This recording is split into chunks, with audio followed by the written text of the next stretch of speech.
what one thing, one like weird fringe nuanced exercise, what works? What works is the simple shit. My definition would be taking strongman sport, if you like, and essentially adding possibly more conditioning components to it. Yoke nice. Carry. Yeah, I think having the sheer force going through the whole system when you're trying to move something is incredible for strength and conditioning. And as if by magic, we are here, coffee in hand, all ready to go. So, from the lovely East Grinstead, where I currently reside, we're now on the way up to Hertfordshire to go to Strength And. So, this is what kind of I mentioned a minute ago. This is like a hybrid strongman training approach that's basically like completely outdoors, but the kit they've got is awesome. And one of the things I want to start doing on this channel is showcasing some amazing kind of independent approaches to different kinds of training, and strongman is something that I'm a big fan of. It's not something that I do on a regular basis, but it is something that I've mentioned on this channel a few times. I actually think has a very, very good strong argument to being potentially more functional than CrossFit, really. Like it's so versatile, just pushes, pulls, drags, carries. I just think it's amazing. And I know Brett from Strength And. I met him at Farm Strong at Farm Fitness last year. We've kind of been in comms since, and we decided to go along this morning, take part in their 8:30 a.m. and today's Sunday, so getting up early on a Sunday. Take part in their session, then we'll sit down with him afterwards and kind of have a quick chat and kind of explore his approach. But I'm really, really excited to see what it's all about. Camera woman Danny, are you excited? Incredibly excited. Incredibly excited now that we've had a coffee. So we are about 20 minutes away, and I'm excited to see what they've got for us. Are our shoulders still in? Yeah. Good, because that's the best part. So. Brett, thank you for having me, mate. No problem. Excited to have a chat. Session was wicked. I'm appropriately ball bagged after doing 8 minutes worth of work in 60 minutes.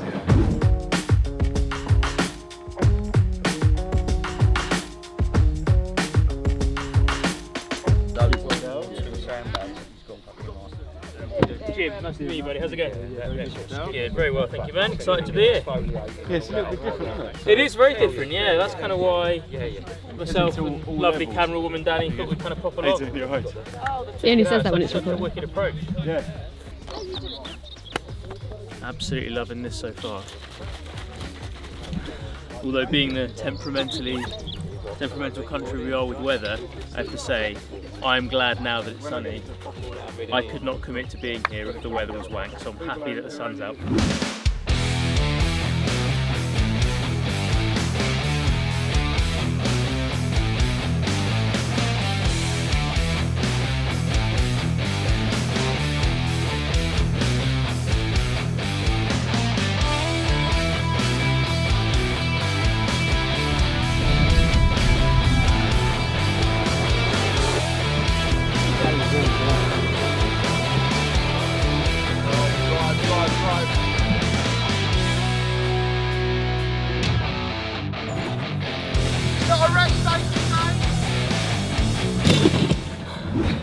I'm selfishly glad that we got logs over and done with first. Yes, bro. For my lower back, that's the one that always just execute a little bit slower in a slightly more considered way.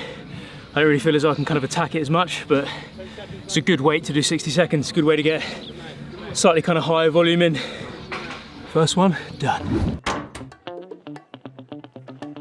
But as you said, me being a sprinter, I very much get the kind of don't bitch out with intensity. So I did a video actually recently, a couple of months ago, about like the glorification of volume, because a lot of people I think either don't have the ability to or shy away from kind of executing things with intensity. So it's kind of good being in that environment today where you kind of obviously agree with that. Cool, so just as kind of a quick preface of kind of what I'd really like to kind of chat about and get your take on today. One of the things that I'm kind of excited to do on the channel over the next year or so is travel around the UK and network with and kind of train with really cool, really effective, independent approaches to functional fitness. And obviously we met at Farmstrong last year when your athlete destroyed me and topped the podium. And then from there, kind of we kind of had a quick discussion about what exactly it is that you guys do and your kind of approach and stuff. So I was wondering if you could just kind of spend a minute or so talking about Strength And, which is your brand, how that came to be and what exactly you guys do there. Yeah, sure. Well, I mean, Destroy was a close event. It was a good one last year. That was good, and we're always a good athlete. Strength And was born out of an idea that most of my training has always focused primarily mainly on strength and all forms of strength. So strength, power, strength, speed, things like that. And it came down to the fact that I was always having these conversations saying that a lot of people need to work on their strength first. They're not strong. They'll work on their conditioning. They'll work on their their skill sets, their other things. But the primary problem is they're not strong enough. So it became like, well, we had this. We started training outdoors. I'd had twin boys. They had all sorts of issues in the younger years, and I was struggling to get to the gym. So it was like, well, if I just make sure that I get out, once or twice a week, do some heavy lifting, chuck my gear in the back of a truck, turn up on the the local field and just do some heavy carries, just do some heavy strongman work, and I'll just enjoy it and I'll be accountable to that. And then that grew, and then a couple of mates joined, and then more people joined, and then it became a real thing, and eventually it transformed from a thing that was actually Strong Dad at the time, but that was just dads and it was just males. We just kept getting more and more women that wanted to join us, so it was like, okay, we had little parting of the original company. It was like, okay, we're going to do a thing called, well, what do we call it? It was like, well, there needs to be strength and depth. It was like, no, that's taken, that's a CrossFit thing, you can't have that. And then it was strength and conditioning. It was like, no, because that's just too bland, it's too, And then it was like, well, it's strength and the point being that there's no strength and what? Well, it's strength and whatever you choose to take from it. So if you've got, the principle being, if you've got a base of good strength, then you can do anything. You can go and do CrossFit, you can go and do your powerlifting, you can go and do your Olympic weightlifting, you can just go and be a better human being generally, better with your kids and more vitality at work or whatever it is. But if you don't have that base of strength, then everything else is going to suffer. For us, it's the bottom of the pyramid. Get these guys as strong as we can, get yourself as strong as you can, then whatever direction you choose to go off in, even if it's triathlon or endurance training, whatever it might be, you have the base to do that because you have that underlying strength. So for us, everything starts with strength, hence Strength and it also comes into the fact that we were finding that when we spoke to a lot of our guys that were doing it, they had a really positive kind of psychological, a lot of good sort of psychological benefits from it as well. So we're talking about their mental health, they were talking about the community, they were talking about all these things that, as a strength conditioning coach, essentially, you tend to focus just on physically what's going on sometimes. You're just kind of worried about, performance and how you can improve these people and what they can get from it that way. And actually a lot of them were coming back saying, you know what, I just feel better, I like to be outside, I like to be, with different people. Yeah, well done, guys. And present. There you go.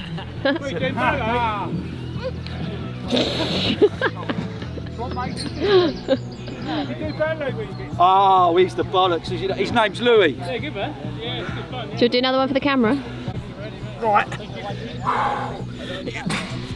Yeah. Yeah. Yeah. Mental health all the time. And it really kind of hit me. It was like, yeah, we're providing training and that's great, but this is transcended the physical here. This has gone much beyond, like any good training system does. I think it's going much beyond just physically what they're doing, and the transformations that's happening within is coming up to the mindset and improving their mindset, improving their resilience. And I think the outside facet to what we do is a big part of that as well, because obviously, we trained today, it was great. Yeah. Summers, vests on, everyone's happy, sunglasses are out, it's great. You got to out and go and do that in the winter, and it's dark and it's cold and it's a Tuesday night and the rain's coming in sideways. What are you going to do? Are you going to have the resilience to get your boots on? Are you going to have the resilience to get out there and hit it hard and work hard even when you don't want to? Or are you going to take a back step? Are you going to kind of stay at home? So it builds for us, we think it builds a resilience in our members as well, and a kind of almost like a stoicism to take their training to the next level, take themselves to the next level. So yeah, that's kind of sort of what it is, and kind of how it, in a real basic way, how it kind of started. And you know, we're now sort of 4 franchises deep, ready to open our 5th one. So it's kind of taken off. And that's awesome, man. That's like, Danny, can you close the window for me, please? Just because the church wants to get involved in this conversation. And it's so funny that the more kind of coaches in the industry that I spoke to about this almost there is that kind of that pathway of, this is what I loved, I got into it, I thought these were primarily the solutions that we were offering, and then the people that were drawn to it, mental health seems to be 1,000,000% the kind of the biggest takeaway for a lot of people. And there's a weird correlation between, like, the more fucking hardcore a training approach is, the better it bleeds stress. So we were just talking kind of off camera just before we pressed the play button about one of your members who's a successful business consultant, and decision fatigue, in that when you've got millions on the line in a deal or whatever, it must just be so flipping stress inducing that the only way that you can park your brain, your mind, to get your bandwidth away from that is by doing something really intense. So maybe kind of going for a quick jog isn't going to do it for that guy, because it's not intense enough that his mind can still be on that. But if you're launching heavy sandbags, doing heavy carries, you're on the floor doing bear crawls through the dirt, either in kind of the blazing sunshine or the crazy wet weather, you are not thinking about work.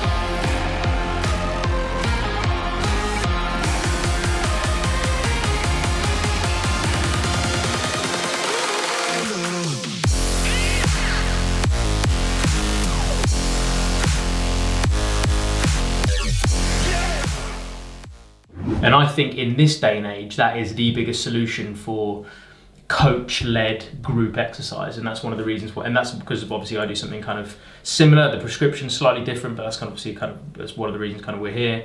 But that is hugely the benefit for our guys as well. What does your training look like now? My training now. So I used to be pro MMA fighter. So I was pro for about 7 years. I retired sort of in my early 30s, partly due to injury and partly due to some lifestyle and some work changes. But I'd always had that kind of good sort of strength and conditioning, kind of like almost like grappling base. So most of my work was around, using things like, your classic sort of powerlifting moves, some Olympic lifting as well. I did some Olympic lifting with Giles Greenwood back in the day, down at Bethnal Green.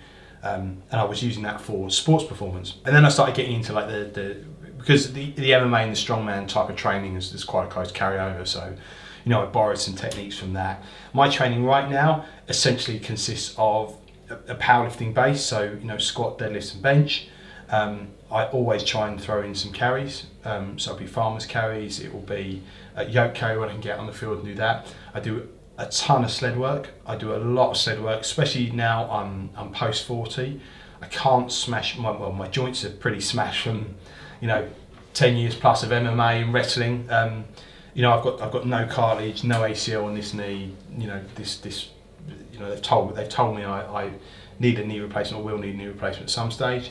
So I don't do as much sort of Olympic lifting anymore, or I barely do any sort of deep squat cleans or anything anymore, but I do a lot of explosive work in a different sort of format. And just trying to build strength and power generally for myself. I don't necessarily have a goal in terms of an end game at the moment, so I don't compete. I don't feel the need to compete right now. But I do have I go through phases of training, and I set myself a goal and I say, right, I'm going to build as much muscle mass as I can in this stage, or I want to get a certain amount, of weight on the bar when I'm doing a deadlift, for example. And I just structure my training around that. But I do keep that core level of general, what you might call it GPP or general physical preparedness, but I would call it like almost like sort of hybrid strong preparedness now. So everything I do generally is more strength focused, strength based, but I do keep that conditioning. And I get out there, you know, I do some swimming, I do some air bike stuff. I don't run, I don't jog. I tend to stick to things like hill sprints if I want to get my conditioning up. Obviously it's a bit easier now coming into the summer. I'm on a bit of a lean out phase, so I'm kind of, you know, cutting the calories and trying to maintain as much strength as I can keep. And, you know, I'll be utilising things like hill sprints. I'll be utilising the sled work. Yeah. Massive fan of sled work. Yeah. Do a ton of sled work in my training. Well, with my background being a GB bobsled athlete, I agree with you. Yeah, there you go. So yeah, I'm a big fan. I smiled when you said GPP then and kind of looked at Danny, because I basically say that's my thing as well. And it seems to be this, because I didn't know that your background was MMA at that level, and I think it'll be interesting to see kind of whether or not you agree with me. And you're much bigger than me, so if you don't, that's fine. That's let you think whatever you want. But I think the more kind of like narrow and deep someone's 20s are in regards to performance, when you then retire, it's so nice to just focus on GPP, where you don't have to focus on one thing specifically, because fitness and your own training can kind of become playful, and that's the whole thing about GPP, is that I'll build the baseline of the components, so in theory I can turn my hand to anything, at least not get injured. And that's something that the novelty for me still hasn't worn off. Like sometimes I focus on, like I'll probably do Farm Strong this year, even though I've started jogging again. But it's like if it just taking the pressure off when you used to be a full-time professional athlete. It's just sometimes it's so nice. There's like I go through these weird mindsets where I'm like, I miss having that specific purpose. But that's like 20% of the time where I miss being that engaged in, and 80% of the time I'm like, this is great because I can just fuck about with different. I can go and have a kickabout and not worry that it's gonna blah blah blah. So it'll be interesting. I imagine that's the same with kind of a lot of former professional athletes. I think so. I think I'm not. You know, I look at it, if you'd have said to me even a year ago, you know, do you think you'll be swimming, you know, as part of your training? I'd have said no way. I said I'm not going. You know, I don't like the cold water. I'm not going in the pool. All this cold water rubbish, and I can't stand it. I've got this funny thing. I hate cold water, but it's you know, I know it's good for you, but I just can't stand anything. But if you just said to me, you know, would you do some cold water swimming? Would you do this? Would you do X, Y, Z? I'd have said, you know, even a year ago, I'd have said no. But again, because of the way my training is and the way I allow my mindset to be, I'm open to it. I had a thought the other day. Actually, I was having a chat with an old pal, because people tend to, I think people that have only ever really worked in the industry or only ever been to one category of fitness tend to put people in boxes. So they look at me and they'll assume that I don't like CrossFit, for example. They'll assume that, you know, I think triathlons are a waste of time, whatever it might be. And where obviously, because I have that kind of strength base and I'm like, you know, everything starts with strength, they'll just think, well, he just doesn't like that, or he doesn't believe in it, or whatever it is. That's not the case. I mean, I owned the number 7 CrossFit affiliate in the UK back in, you know, way back. Yeah. I mean, way back before it was even a thing. I mean, we had to explain to people what CrossFit was coming through the door. I mean, that's how, you know, how long we've been sort of doing, back in the day, how long we were doing it. When was that? Oh God, 2006, 2007. What? That's super early then. Yeah, really early upside. I think there were 5 or 6 in the UK at the time. I think we were 7. Wow. And it was like big ones, you know, like Manchester and London and places. I think back in the day you could call it the name, so we had the name of the county. I don't even think they allow you to do that anymore. And that's the name of your street. You can't. You're not even allowed. Like, it was CrossFit England. Yeah. You just go. I'll just Europe. I'll take all that. You know.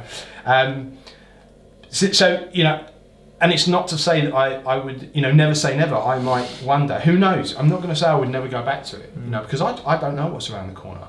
I'm allowed to, in my training, do whatever I want. I can train wherever I want. You know, I think even I went for a big phase of doing a lot of outside training, and that's all I was doing. And then I went to a gym, and it was like, well, he's back in the gym. That's, you know, what you're doing. Why are you in the gym? I thought you were an outside guy. So, well, I can still go outside. Yeah. I can still, I get what I take from different areas and make it work for me. So I'm never tied to. If you put a label on yourself, if you call yourself a CrossFitter, if you call yourself a strongman, if you call yourself a distance runner, then that he starts to define you. Yeah, and you find that as an athlete as well, right? You were probably at one stage Jim, the Olympic bobslayer. And stepping out of that, I found that when I retired, I went through a real difficult stage of retiring and realising that actually Brett was a multifaceted person and coach, and he wasn't just Brett the fighter. And it's like, you don't, if you want to do that, great, keep doing that, but you can go and do other things. You might want to go and do a bit of strongman, you might want to go and, I don't know, take up cycling, you might want to jump in the swimming pool and do some swimming. You don't need to be those things. If you put a label on something, immediately you're creating, I think, a barrier to anything else. Yeah, I agree. And there's no label on strength hand. It's like, if you ask me what strength hand is, I don't know if they could tell you. I know what it is. It's for the record, it's kind of like a hybrid strongman style thing. But if you ask them, you probably get 10 different answers. Because we've had people come to us, and Lou, who was there today, she's gone on to be a record powerlifter. Will, who you've competed against, has now gone on to be under 105. Probably top 15 at the moment, possibly top 10, next week, strongman. You've got. No wonder he beat me then. I'm 83 kilos. He's big now, mate. He's seriously big, seriously strong.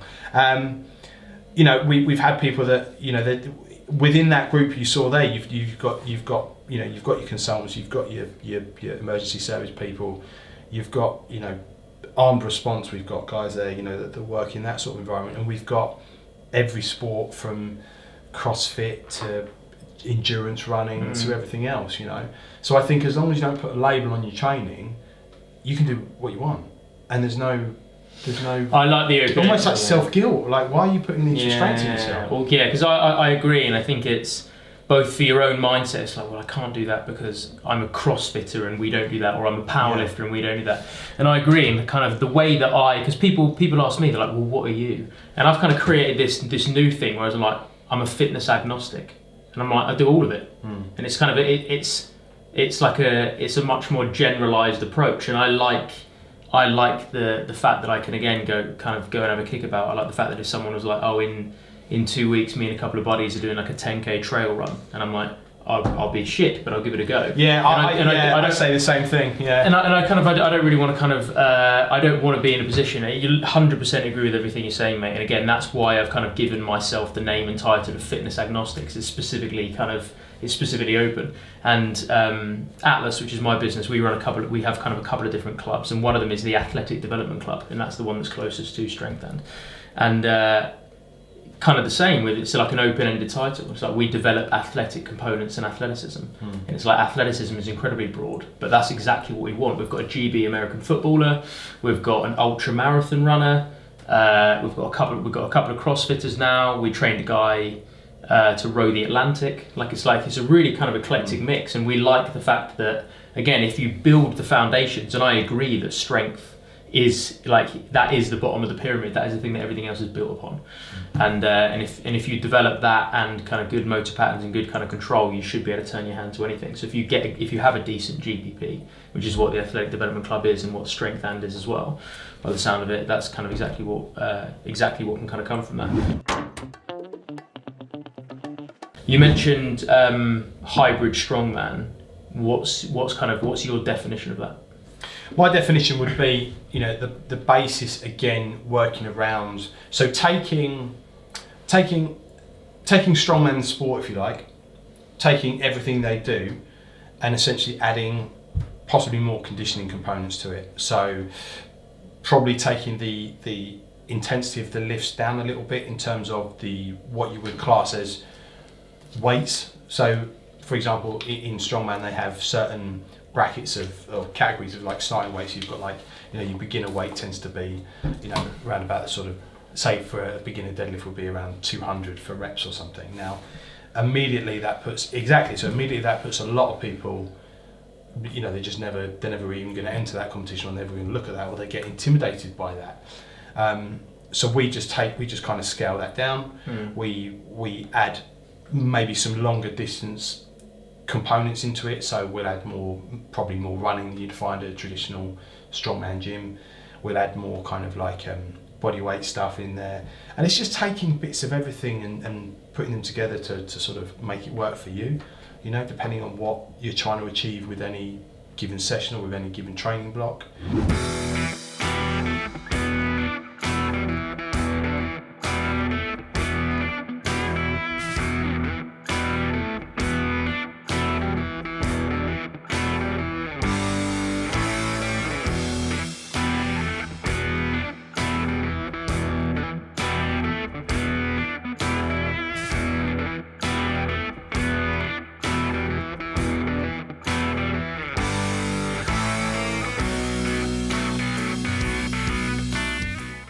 But it all kind of comes down to kind of utilising those what you might consider to be strongman moves. So, you know, sandbag carries, farmer's carries, yoke carries, things like that. That, you know, you would probably class those as strongman style events. And we just take that and we kind of just apply it to what we're trying to achieve to a training block. So it's not always maximum strength. It's not always, you know, muscular endurance. It might be, you know, some physical conditioning. It might be repeat sprint ability, for example, with a sled, you know. And that's essentially what I mean by that. Is taking those components and then merging them with other components of fitness, you know, which I suppose in a way is similar to what something like CrossFit does, similar to what you do at Atlas, right? Like if you have to put a label on it, I suppose that would be just my interpretation of that label, but it's difficult to define. Yeah. It's almost difficult to define because we're not constrained by anything. You know, it might be one day that, you know, if we get access to a swimming pool, we'll get them in there and they'll do some water aerobics or something. I don't know. Yeah. If it means that we get a benefit and there's a reason for doing it in the training block, then, you know, I'm open to it. So. Yeah, man. Well, it's so kind of good to hear, and I think the fact that again you're outside and strongman, and I've said this a couple of times because I was recently in Spain at a place called Mike's Gym Marbella. So it's an OCR course, but there's a heavy strongman kind of component of it.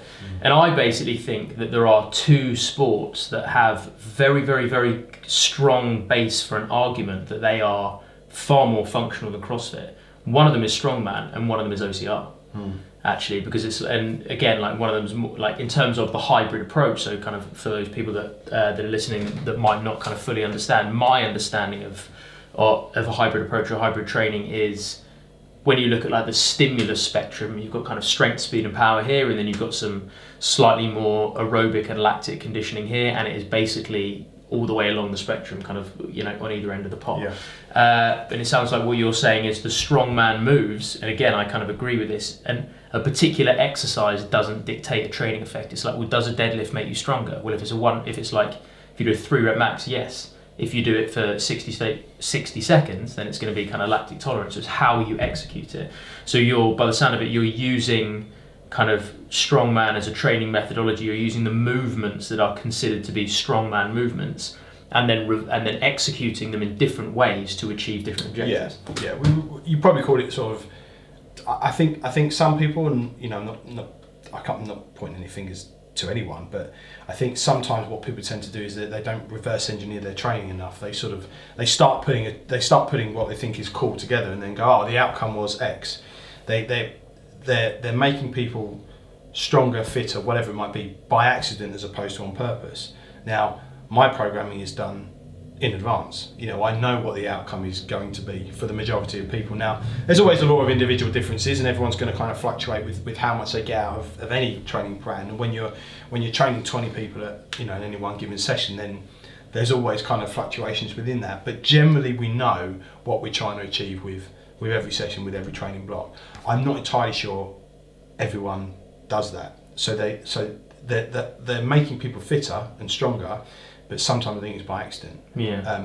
And if it's by accident, then you can't then know what worked and what didn't work. You're just kind of guessing. Yeah. You know, if you're not evaluating your programming, if you're not looking at this stuff, you're not looking at the things you're doing, what got the best benefit. You know, you can't then go back and go, okay, well, we could probably do more of that because that's really good, and you know, less of that because that didn't quite work out. Well, that doesn't work well in a group. That works really well as an individual. You know, Deadlift is a classic example. You know, we tend to do hex bar or trap bar deadlift. I've got a 30-second rule, really. If it takes more than 30 seconds to teach it, it doesn't make the programming. You know, and that's not a hard and fast rule. But what I try and do is I try and keep the movements as simple as possible. So it was kind of like... Is this not literally everything? Like when we talk about how we make 100%, like how we program at ADC, I was like, in my opinion, when people want to come and park their brain and sweat and work and get stronger, if someone's doing like a single arm, you know, floor to snatch backwards fucking cartwheel, the skill level is too high. It's the barrier to entry. Yeah. And I think the people are just like, I mean, some people like that, and I know CrossFit really focus on certain high skill stuff. And I actually I like brag that Atlas is fairly low skill, so it allows you to kind of get involved and actually kind of attack it pretty much straight away. That's exactly what we do. Everything is 30-second rule. It's low skill, high demand. You know, I mean, how much time did I spend actually teaching out there? And also, one thing as well is the programming is simple. You know, you don't need to do X amount of this and then go and do X amount of that and then move over here and do this and then, you know, go and do something. That is difficult in itself to manage. Psychologically, you know, we just want to go, okay, let's keep it very, very simple. You'll rarely see more than 2 things in a chain in what we're doing. So we do supersets generally, or it'll be a single like exercise, like single station exercise. I don't like chaining too many things together. I certainly don't like messing with rep ranges all the time. I think it becomes confusing, and I think again, if you've got lots of people and lots of different skill levels as well, one thing we do have, and you might have it where you guys are, is a very, very wide ranging skill set. Hugely, so yeah. You've got someone like you know, Will, for example, who's very high level, and certainly is now, and you might have just a complete beginner that's never even possibly, maybe not even stepped in the gym before, certainly never done any strongman training, and you've got to kind of play those people off in the same session. So keeping that low skill facet of it is absolutely key for us, and it comes full circle as well to we're talking about intensity, in that intensity has to be learned, and it can be learned, and the way it's learned with us is within that group setting. So you come in and, you know, your idea of what intensity is might be here, and you're capable of this, and then you're seeing people doing this, and you say, well, okay, I'm going to slowly climb that intensity ladder, and I'm going to understand over time what that feels like. You know, I'm not convinced many people know what it's like to work hard. I think when you have been, or you've worked with athletes before at a high level, you start to understand what real intensity is in terms of, you know, training intensity, like pushing themselves really, really hard. Only for an hour. I'm only asking for an hour, but I want you to understand that, learn that, embrace it, because I know that's going to get whoever it is to the next level. Yeah. Right. So, yeah. So I think that's a key part of what we do, and a key part of our programming. Like yourself, keep it simple. It's why I'm a massive fan of the sled. You know, I can teach. You know, I'll hold my hand up now. You know, and say I can teach anybody, right now, almost regardless of the injury profile, almost regardless of the experience, how to pull a sled and get a massive benefit across that spectrum of energy systems, you know, and across that spectrum of intensities. Right now, we can load it up heavy, mega heavy, and do some real heavy pulls and build some strength. We can build some hypertrophy by going a little bit further down. We can work speed and conditioning. We take some of the weight off and we work on speed. We can work on endurance. We can have nothing and we can get you walking for a long period of time, and then you can drag a sled across the Arctic like one of our guys did, you know, and that is literally just a weight on a rope, you know. So bringing it down to that level, it makes you realise, you know, you don't need to overthink this, you don't need to overwork it. You know, I try not to get lost in the sexiness of putting things on Instagram. I joke with a couple of pals, and I say, you know, my Instagram's probably really boring because it's usually like deadlifts, some sort of press, a squat, and probably me pulling a sled over and over and over and over again. Because that I know is what works. You know, and again, you know, I've tested that in my own training, and I've found what's the one thing we can do, what's the one low skill thing we can do that gives I will say everyone an immediate benefit, pull that sled. Get that sled wrapped around them and get them pulling it. And if you want to talk function, show me something functionally with a better carryover.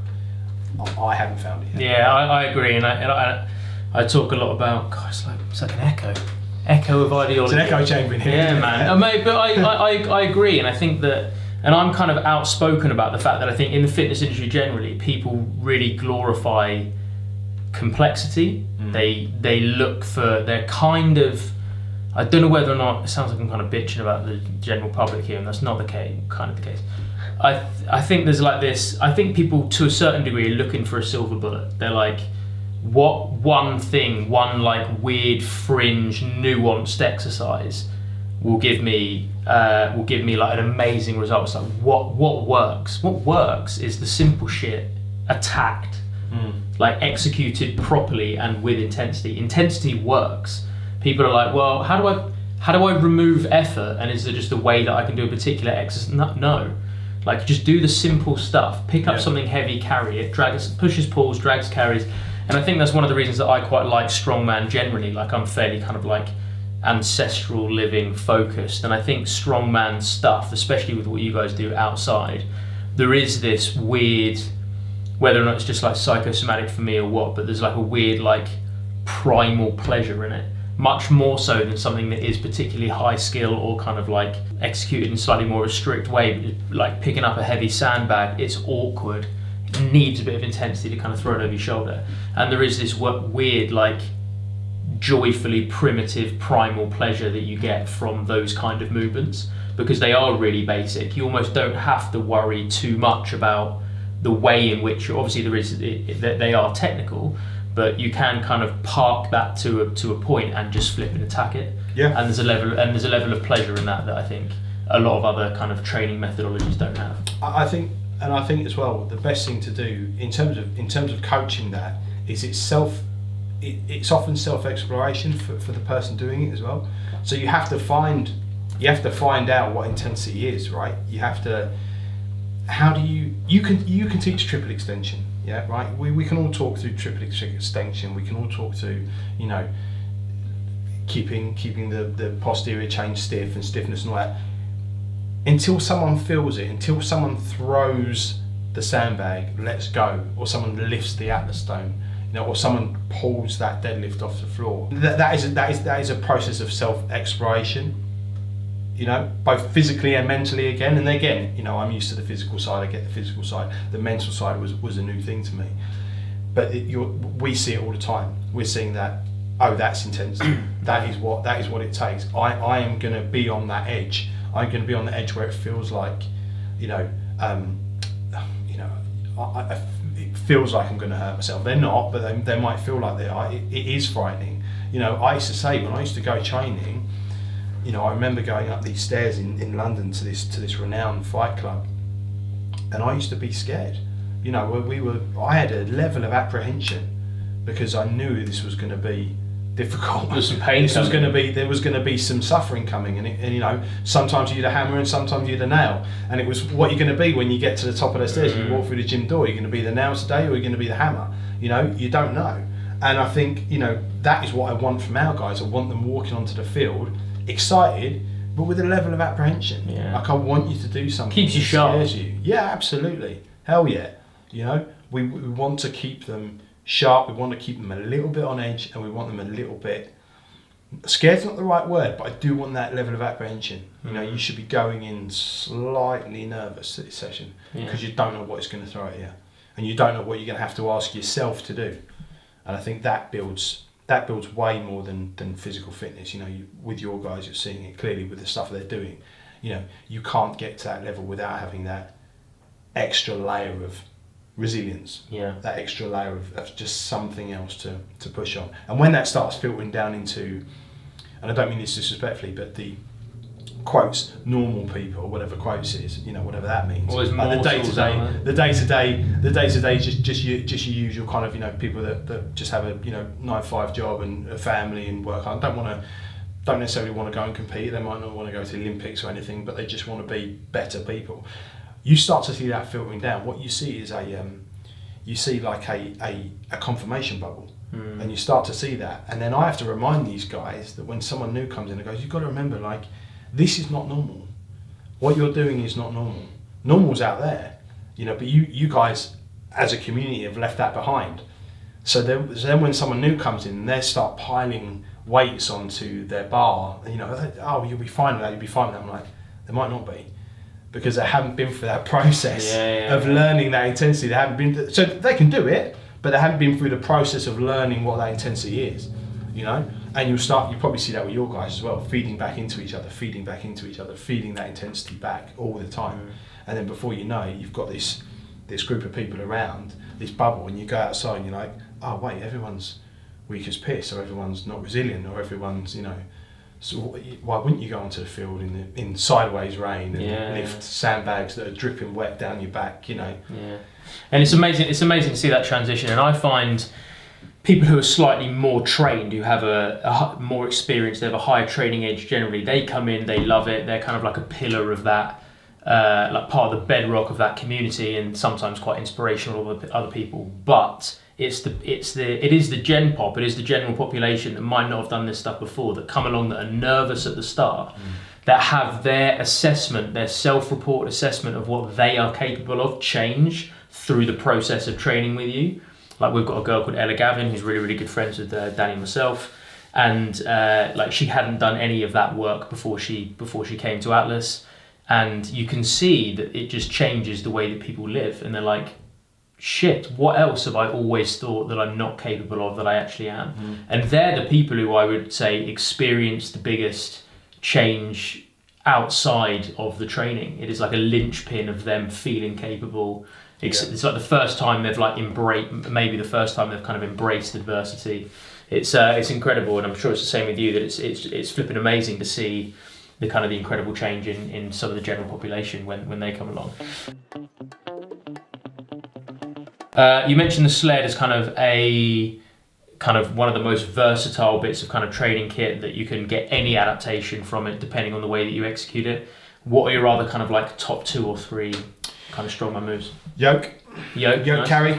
Yeah, I think having the sheer force going through the whole system when you're trying to move something is just, you know, incredible for strength and conditioning.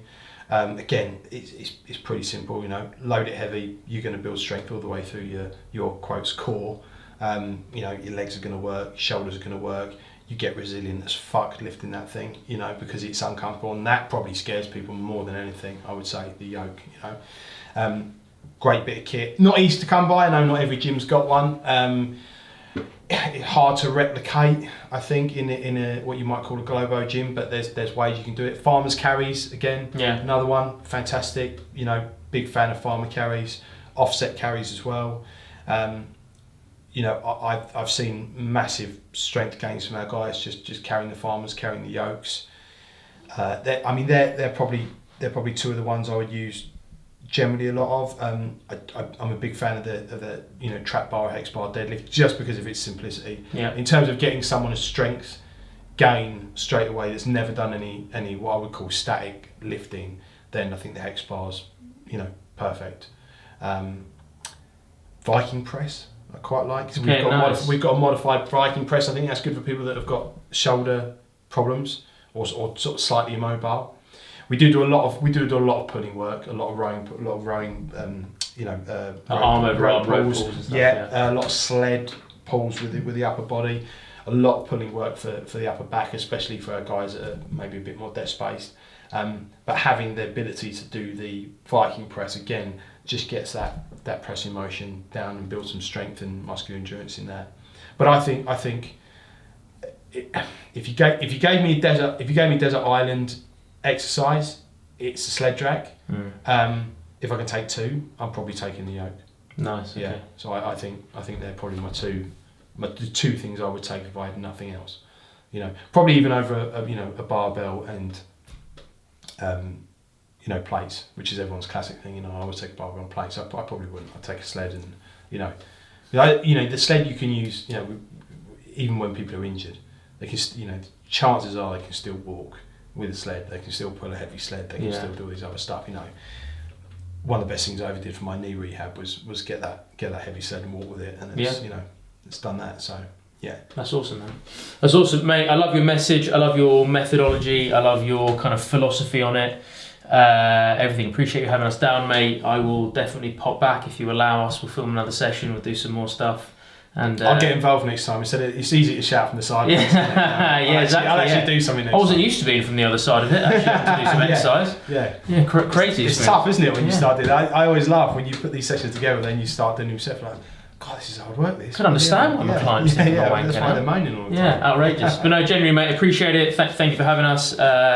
Think what you're doing is absolutely flipping awesome, and you've currently got 4 sites and you're starting a 5th, is that right? Yeah, I think we're going to have a 5th up and running.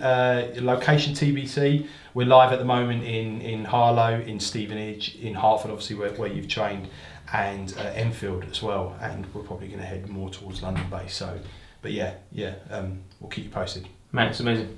Cheers. Brett, thank you so much, buddy. Appreciate it, man. Thanks, mate.